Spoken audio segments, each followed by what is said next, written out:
Well, ladies and gentlemen, we are officially 1 week away from the Game Awards. So I wanted to talk a little bit about what we could see there and why I think things are about to get absolutely ridiculous for gaming, which is weird to say considering everything that's happened in 2023 when it comes to game releases. Will probably go down in history as one of the biggest years ever in that regard. But I think there's still some pretty big things that are set up for the final month in 2023, and we're going to talk a little bit about that here today. So if you guys enjoy the video, make sure to hit the like button, subscribe if you're new, and we'll start today with this video sponsor. Today's video is sponsored by Backbone. The Backbone One controller makes it easy to play your PlayStation, Xbox, PC, and mobile games on the go using the thing you carry around all the time anyway, your phone. The controller fits a wide range of iOS and Android devices, stretching to fit all sizes. Installing your phone is easy with it snapping into place, giving you a comfortable grip and the controller layout you need. Having a pass-through USB port on the bottom means you can charge your phone while playing your games at the same time, and with a headphone jack on the left side, you can stay immersed even in busy places. I've been using the Backbone for remote play on my PS5, and while streaming games has come a long way in usability over the internet, using just the touch screen is difficult and turns out to be a frustrating experience. But here, games like Alan Wake 2 or Spider-Man 2 play great with the physical buttons and triggers. Keep in mind, you can also sync up a pair of Bluetooth headphones to your phone for wireless audio. The Backbone One also travels really well, shrinking down to fit easily in a bag when you're on the go. The Backbone app launches with the press of a button and greets you with a console-style UI that makes it easy to navigate your favorite games, connect with friends, record and edit gaming clips, and even discover new games to play. Go to playbackbone.com or click the link in the description below to turn your phone into a next-generation system and take your games on the go. Thanks again to Backbone for sponsoring today's video. Okay, so the Game Awards is set for next week, December 7th on Thursday, and while a lot of the talk has been around what's going to win Game of the Year, because again, it's been a very competitive year, a lot of really good releases, usually we go into the Game Awards talking about what world premieres or what games will debut and be shown for the first time. And while Jeff did mention that he's kind of gotten rid of the world premiere card that would play before every single trailer, there's still going to be some pretty big things there, I think. And Microsoft has even gone on record saying, hey, you might want to tune in for some announcements that we have set up here. And I mean, really, they've been probably the most active out of the three platform holders in recent years. They announced the Xbox Series X, a new generation, with Jeff Keighley at the Game Awards. So I'm going to go through the three platform holders and the odds of them even being there, and if they are, what they could announce. And then I'm going to follow up with what's going to end up being the biggest reveal in gaming history.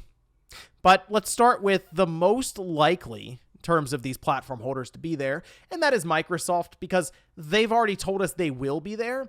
And I was trying to think of what they would show at the Game Awards that could surprise people, but the problem we have now is it's technically been put out there through leaks with the FTC, and while they say things have changed since those documents with that mid-gen refresh, I kind of feel like hardware could still be on the table here, specifically that controller, because that was supposed to launch according to their roadmap in the first half of 2024, like over the summer. And I don't really looking at the controller, I don't really see much that would have changed as opposed to that mid-gen refresh Xbox Series X that eliminated the disk drive, among other things. And it's possible maybe the roadmap for when they're going to remove the disk drive, because I do think that's happening and they go all digital completely. Maybe that's not necessarily coming up as soon as they were originally planning at the start of this generation, but that controller genuinely has some interesting stuff to it that I think would just add to their games now, with like the advanced haptic feedback as an example, or just direct cloud syncing. So like what the Stadia controller did, this controller would allow you to just buy it and sync directly to their servers, so you can just play your xCloud games wherever, essentially, and just bypass any kind of system that it would need to connect to. So I do think the controller makes sense. And I mean, we've seen Sony show up at a Jeff Keighley show before and announce a DualSense Edge. So sure, that I think makes the most sense, but I'm not going to rule out that mid-gen refresh.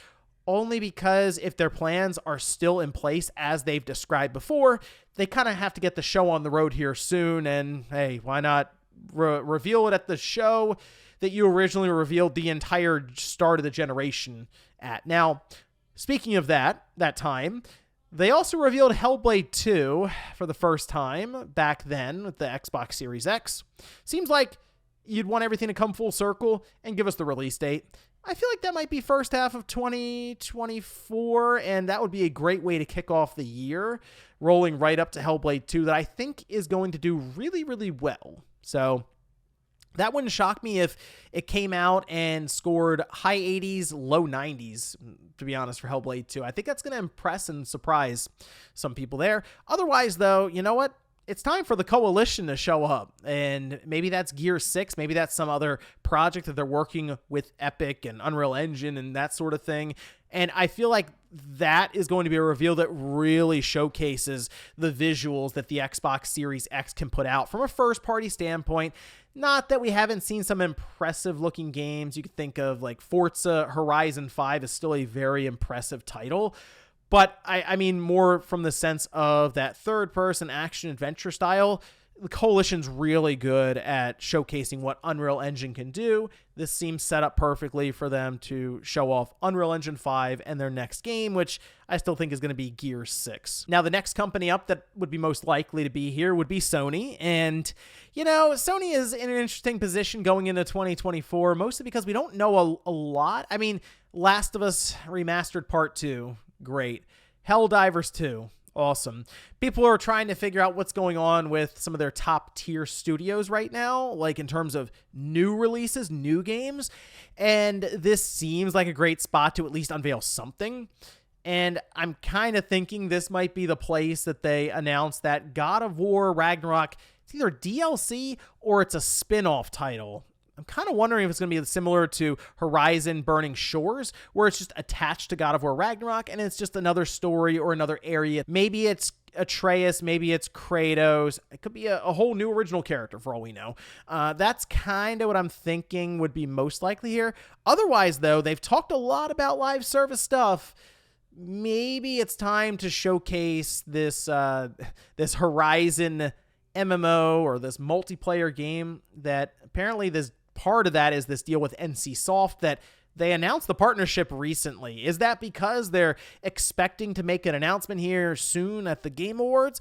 It's possible, but I do wonder if the big thing we would see from Sony is that God of War Ragnarok DLC that's been at least rumored for a little while now. And then the last company, obviously, would be Nintendo. And I don't actually expect Nintendo to be here with anything, but in the interest of just predictions in general, I feel like there are two things they could announce here. One being less impactful, and that would be that Zelda collection that's been, rumored forever. Apparently Nintendo's been sitting on this game, this collection of Wind Waker and Twilight Princess for a year or more, right? And if that was the case, this seems like a spot where you could just reveal it and, hey, it's coming out in a couple of months to start out 2024 alongside of a few other games like the Luigi's Mansion, which obviously is a port or a remaster remake from the 3DS, or we have Thousand Year Door coming up, or the new title with Princess Peach, just to kind of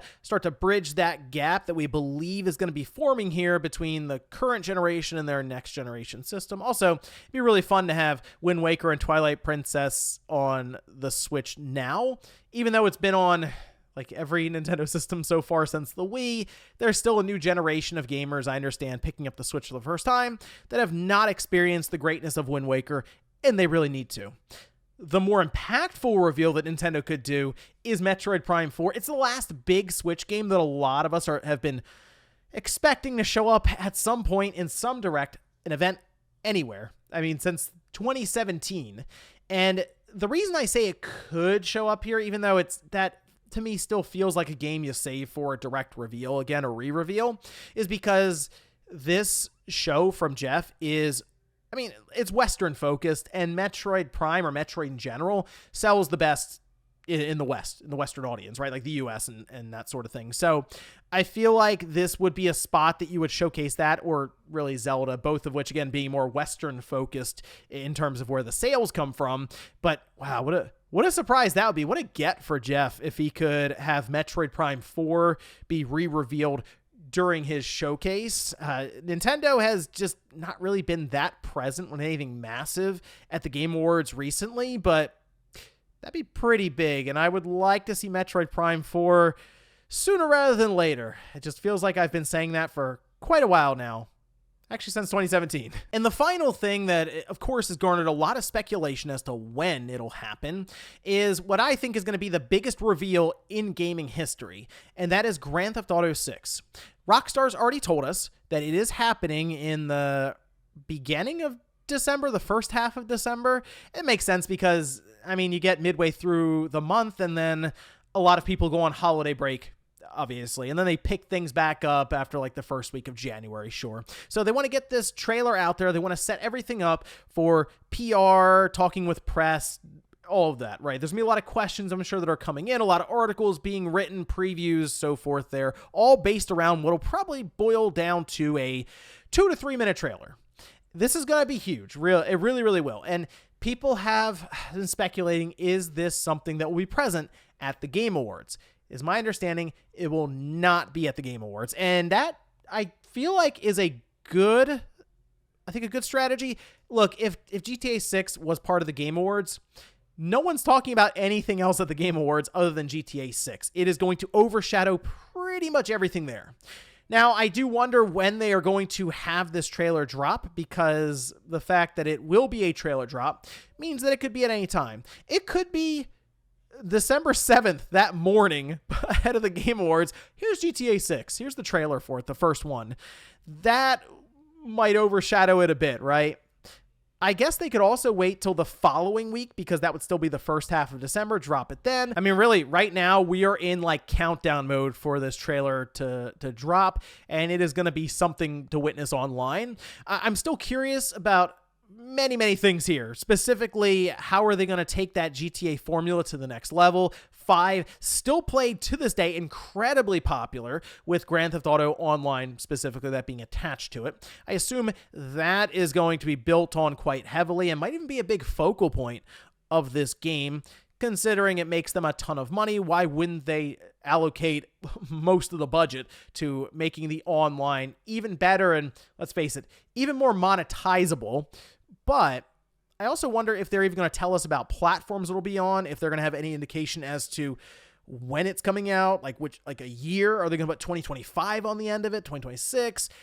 And is there a chance that they could target Nintendo's next generation system? That is something to keep in mind, because I've noticed that Rockstar has at least been keeping the Switch in mind somewhat as we've gotten releases with the Grand Theft Auto. That collection, while it didn't turn out like people were hoping, it was still there. Red Dead Redemption was another one. Is it possible that they are thinking forward thinking of Nintendo's next system, we'll say coming out holiday 2024? Are we thinking that maybe when Nintendo shows up to do their big presentation for it, we see a trailer for GTA 6 there as well? Something to consider. But for now, we just need to get that reveal done and out there and see what we're working with here, since it's been a long time since GTA 5 came out. That is an Xbox 360 and a PS3 game from 2013. So let's see what they can come up with 10 years later. As for third party, it's anyone's guess at this point. So of course, leave some predictions down below in the comments for what you'd like to see at the Game Awards. But I am excited heading into December for really what Jeff could have up his sleeve here, and for whenever Rockstar and Take-Two are ready to shock the world with the surprise trailer drop. Exciting stuff heading into December, and I think things will indeed be getting quite ridiculous for gaming. But let me know what you guys think about all this down below. Thank you so much for watching, and I'll see you next time.